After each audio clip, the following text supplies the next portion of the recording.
Welcome to Let Me Fix This. Enjoy the video. In this video, I will explain how to use half-frame film camera, updated. Load film by aligning sprockets to the K-cup spool and close the back securely. Advance frames 1/2 turn to expose 2 images per standard 35 mm frame and check counter. Meter manually or use zone estimation to set aperture and shutter speed. Practice with expired rolls or cheap film to learn framing and avoid wasting prized negatives.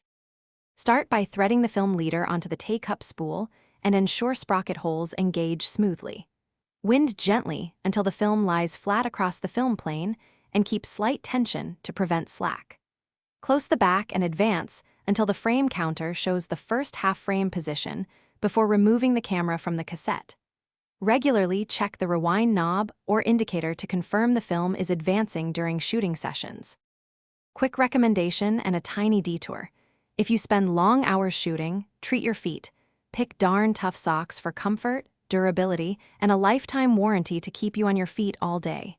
If that sounds useful, please subscribe and like if you are finding the video helpful, and check the description for the link and other deals. Thanks for the support. Now let's get back to the video.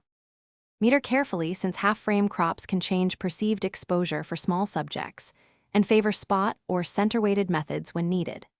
Compose with sequencing in mind, because each standard 35 mm frame contains 2 images, so plan how adjacent shots interact.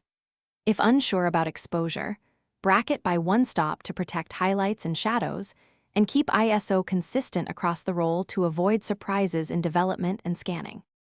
Thanks for watching. If you found this helpful, don't forget to like and subscribe.